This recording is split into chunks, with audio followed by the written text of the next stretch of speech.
Assalamualaikum warahmatullahi wabarakatuh. Kali ini saya akan menjelaskan tentang algoritma penjadwalan non-primitif. Algoritma penjadwalan non-primitif dibagi menjadi 3, yaitu yang pertama ada first in first out atau FIFO, yang kedua ada shortest job first atau SJF, yang ketiga yaitu highest response ratio next atau HRRN. First in the first out atau FIFO. Algoritma ini adalah algoritma yang paling sederhana. Prinsip algoritma ini adalah seperti prinsip antrian atau antrian tak berprioritas. Halaman yang masuk lebih dulu maka akan keluar lebih dulu juga. Contoh, diketahui di sini terdapat 4 proses dengan P1 burst time-nya 8, P2 burst time-nya 3, P3 burst time-nya 5, dan P4 burst time-nya 2. Seperti yang dikatakan sebelumnya pada penjelasan FIFO, bahwa halaman yang masuk lebih dulu akan keluar lebih dulu juga. Di sini yang datang terlebih dahulu adalah P1. Jadi P1 dimulai pada menit ke-0 dan akan berhenti pada menit ke-8. Selanjutnya datang P2 dengan burst time-nya 3, jadi 8 ditambah 3 sama dengan 11. Jadi untuk P2 dimulai pada menit ke-8 dan akan berhenti pada menit ke-11.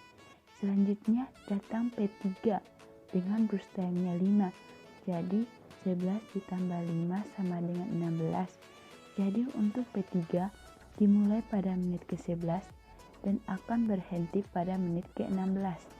Selanjutnya datang P4 dengan burst time-nya 2. Jadi 16 ditambah 2 sama dengan 18. Jadi P4 dimulai pada menit ke-16 dan akan berhenti pada menit ke-18. Fungsi dari adanya gambar gancar ini yaitu untuk mencari burst time yang baru. Jadi untuk waiting time-nya adalah P1-nya 0, P2-nya 8, P3-nya 11, dan P4-nya 16. Rata-rata waiting time-nya didapat dari 0 ditambah 8 ditambah 11 ditambah 16 dibagi 4. 4 ini didapat dari jumlah proses yang ada. Jadi sama dengan 35 dibagi 4 sama dengan 8,75 milisecond. Shortest job first atau SJF. Pada penjadwalan ini, proses yang mempunyai burst time atau waktu running yang paling pendek akan dijadwalkan terlebih dahulu dan dieksekusi sampai selesai. Contoh, diketahui di sini terdapat 4 proses dengan P1-nya arrival time-nya 0, burst time-nya 12, P2 arrival time-nya 2 dan burst time-nya 9, P3 arrival time-nya 4 dan burst time-nya 5, dan terakhir yaitu P4 arrival time-nya 6 dan burst time-nya 1. Sebelumnya sudah dikatakan bahwa SJF ini akan memproses burst time yang paling pendek. Kenapa di sini P1 yang dieksekusi duluan, bukan P4, padahal kan P4 memiliki burst time yang kecil? Itu karena arrival time atau waktu kedatangan pada P1 yaitu 0. Jadi P1 yang akan dieksekusi duluan. Di sini P1 dimulai pada menit ke-0 dan akan berhenti pada menit ke-12. Selesai P1 diproses, maka selanjutnya yaitu P4. Kenapa? Karena P4 memiliki burst time yang paling kecil. P4 datang dengan burst time-nya 1. Jadi P4 dimulai pada menit ke-12 dan berhenti pada menit ke-13. Selesai P4 diproses, selanjutnya yaitu P3. P3 datang dengan burst time-nya 5. Jadi P3 dimulai pada menit ke-13 dan akan berhenti pada menit ke-18. Selanjutnya yang terakhir yaitu P2. P2 datang dengan burst time-nya 9. Jadi P2 dimulai pada menit ke-18 dan akan berhenti pada menit ke-27. Selanjutnya menghitung waiting time. Rumus waiting time yaitu waktu eksekusi dikurang waktu tiba. Jadi waiting time-nya adalah P1 sama dengan 0 dikurang 0 sama dengan 0. P2 waktu eksekusinya 18 dikurang waktu tibanya 2. Jadi 18 dikurang 2. Selanjutnya menghitung waiting time. Rumus waiting time yaitu waktu eksekusi dikurang waktu tiba. Jadi waiting time-nya adalah P1 sama dengan 0 dikurang 0 sama dengan 0. P2 waktu eksekusinya 18 dikurang waktu tibanya 2. Jadi P2-nya sama dengan 18 dikurang 2 sama dengan 16. P3 waktu eksekusinya 13 dan waktu tibanya 4. Jadi 13 dikurang 4 sama dengan 9. P4 waktu eksekusinya 12 dikurang waktu tibanya 6. Jadi 12 dikurang 6 sama dengan 6. Rata-rata waiting time-nya yaitu 0 ditambah 16 ditambah 9 ditambah 6 dibagi 4. 4 itu didapat dari jumlah proses yang ada. Jadi sama dengan 31 dibagi 4 sama dengan 7,75 milisecond. Highest Response Ratios atau HRRN merupakan penjadwalan non-primitif yang menggunakan prioritas dinamis.